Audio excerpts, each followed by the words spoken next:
네, 안녕하세요. 이상로의 텐텐베거입니다. 코스피는 외국인이 매도 전환하면서 하락하고 있습니다. 증시 이벤트를 앞두고 관망세가 짙은 시장은 혼조세를 보이는데요. 어떤 이슈에 주목하면 좋을지 와우넷 이상로 파트너와 시장 분석해 보겠습니다. 어서 오세요. 네, 네, 반갑습니다. 반갑습니다. 최근 강했던 AI와 로봇은 오늘도 강세 흐름을 이어갑니다. 네, 확실히 미래 성장성이 있는 섹터가 요즘은 좀 핫한 것 같은데요. 오늘 시장 포인트는 어떻게 잡아가면 될까요? 네, 뭐 우선은 이제 반도체 같은 경우에는 9월 달 정확히 보면 이제 9월 22일 날 바닥을 찍고 난 다음에 그때부터 HBM 반도체가 이제 랠리를 펼쳤으니까 약 2달 정도 상승을 했던 거고, 우리가 이제 10월 달 10월 23일 날 로봇주들이 대부분 다 바닥을 형성을 했습니다.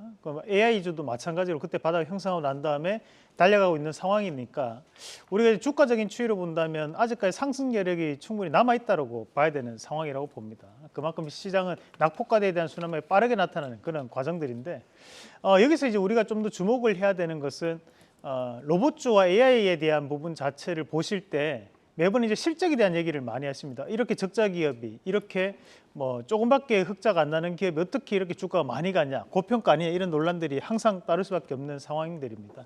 다만 이제 우리가 이 부분을 좀 기억을 해야 될 것 같습니다. 이 메가 트렌드라는 것은 결국 기술적 혁신이라는 것을 전제하고 메가 트렌드가 형성되고, 두 번째 메가 트렌드의 포인트는 우리가 이제 생활의 편의성이 증대될 수 있는가에 대한 부분이거든요.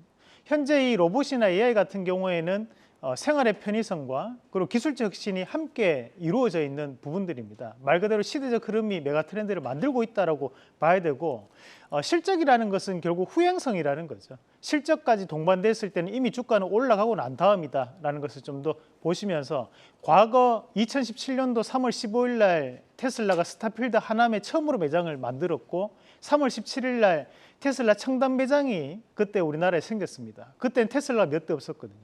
하지만 지금은 2차전지가 상당히 성장을 했습니다. 그런 것처럼 로봇이나 AI도 메가 트렌드라고 받아들여야 된다라는 말씀을 또 드리면서 오늘에 대한 투자 포인트는 이렇게 잡아봤습니다.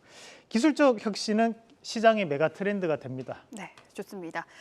상승 여력이 조금 더 남아있는 로봇과 AI주인데요. AI부터 먼저 좀 살펴보죠. 오늘도 AI주 관련주 강세인데 며칠간은 온디바이스 하드웨어 쪽이 강세였다면 오늘은 소프트웨어 쪽으로 좀 얘기가 맞습니다. 확산되는 것 같아요.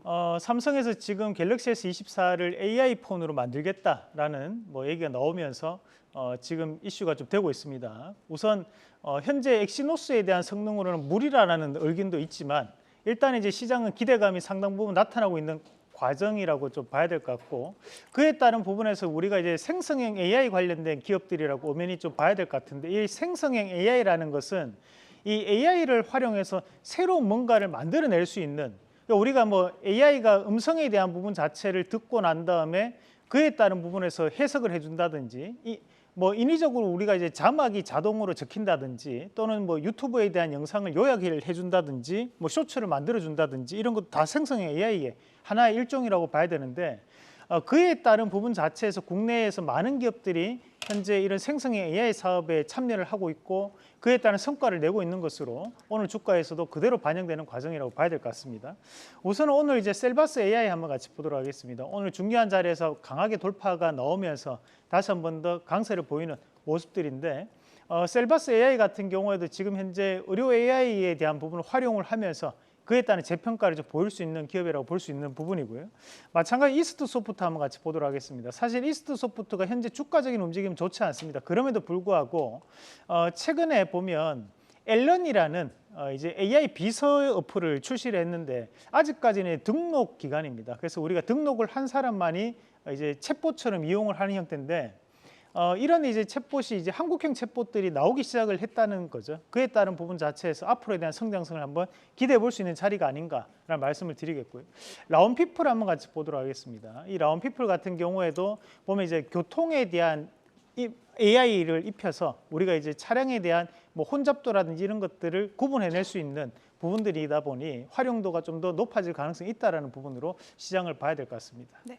근데 생각보다 마음 네. AI가 좀 안 가가지고 그 8월에 삼성과 현대 엔지니어링 쪽이 마음 AI 신사옥을 방문해서 뭐 삼성과 관련주다 이런 이야기 좀 있었잖아요. 네, 뭐 아직까지는 뭐 구체적인 로봇 게 안 곤미정보다는 실물 곤미정이 훨씬 더 낫다. 뭐 그런 뜻이 아니겠습니까? 뭐 그런 부분도 있겠고요. 우리가 지금 현재 마음 AI 같은 경우에는 이런 AI 관련된 기업들 안에서도 조금 더 거래량도 있고 또 이제 주식수도 있다 보니까 다른 여타 AI주들보다는 조금 무겁게 움직이는 경향이 있습니다. 다만 현재 마음 AI 같은 경우에 충분한 기술적인 부분을 동반하고 있는 상황이기 때문에 앞으로에 대한 재평가는 충분히 이루어질 수 있다는 말씀을 드리면서 다른 AI주들보다는 좀 더 중장기적인 관점에서 바라보는 전략으로 말씀드리겠습니다. 좋습니다. 두 번째 체크 포인트 바로 들어가 보겠습니다.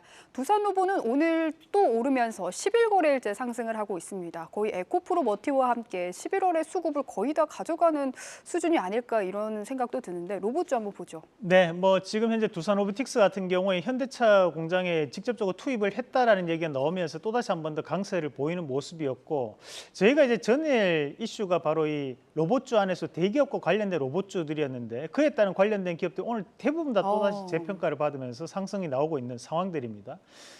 로봇주를 저희가 가장 많이 했던 것 같습니다. 그만큼 이 로봇주는 현재 시장에서는 반드시 하나 정도는 가져가셔야 되는 종목군 중에 한 개라는 말씀 다시 한번 드리면서 아직도 포트폴리오에 로봇주가 없다면 지금이라도 로봇주를 하나 담아 놓으시는 전략으로 말씀을 좀 드리고 싶고 우선 이제 삼성 SDS 한번 같이 보도록 하겠습니다. 우리가 이 삼성 SDS 같은 경우에는 포스코 그룹에서 AI라든지 또는 새로운 공장 자동화에 대한 사업을 한다면 포스코 DX가 각광받는 것처럼 삼성그룹에서 이런 스마트 팩토리라든 공장 자동화를 했을 때 가장 큰 영향을 받는 것이 바로 이 삼성 SDS입니다. 그 부분을 다시 한번 더 기억을 하시면 좀 좋을 것 같고 마찬가지로 이제 어제 말씀드렸던 기업이 이제 엠노라는 기업인데 이 엠노 같은 경우에 스마트 팩토리를 구축할 수 있는 소프트웨어를 공급하는 기업이 또 엠노라는 기업이거든요. 현재 이 엠노 같은 경우에도 한번 신고가를 찍고 난 다음에 조정폭을 보였던 과정들이었는데 지금에 대한 흐름만을 본다면 충분히 다시 한번 전고점까지는 넘어갈 수 있는 흐름. 이뿐만이 아니라 뭐 V원텍 같은 기업도 현대차도 관련된 기업이니까 반드시 또 보셔야 되는 전략이고요. 오늘 하나 소개시켜 드린다면 코닉 오토메이션이라는 기업이 있습니다. 여러분들 요즘 쿠팡 많이 쓰시는데 그 쿠팡에 보시면 아침에 이제 로켓 배송이 오게 되죠. 그런데 그런 로켓 배송을 가능하게 하는 것이 이 코닉 오토메이션이 소팅봇이라고 하는 물류를 분류하는 작업을 하는 로봇을 공급하는 기업입니다. 그러면 앞으로에 대한 물류가 확장된다는 전제하에 본다면 이런 코닉 오토메이션 같은 기업들도 좀 더 수주가 늘어날 수 있는 그런 가능성이 높지 않나라는 말씀도 함께 드리겠습니다. 네, 좋습니다. 마지막 체크 포인트는 우리 토큰 증권 한번 자세히 살펴볼까요? 네, 뭐 STO 관련된 이슈가 나오고 있는데 우리가 이제 지금 보면 우리가 STO라는 것과 NFT는 좀 구분을 하셔야 됩니다. NFT라는 것은 저작권에 대한 형태를 뜻하는 거죠. 그래서 무형자산을 유형화시키는 작업이 NFT라면 이 유형화되어 있는 것을 쪼개가지고 함께 지분을 나눠 가지겠다라는 것이 STO라고 생각하시면 됩니다. 그러면 이제 우리가 하나의 미술 작품이 있다면 거기에 따른 저작권은 NFT에 등록이 되는 거고 대신에 그것을 나누는 개념 자체가 바로 STO라고 생각을 하시면 되겠습니다. 오늘 갤럭시아 머니트리라는 기업과 서울옥션 이 두 가지 기업이 크게 움직이는 모습들인데 자 서울옥션 한번 같이 보도록 하겠습니다.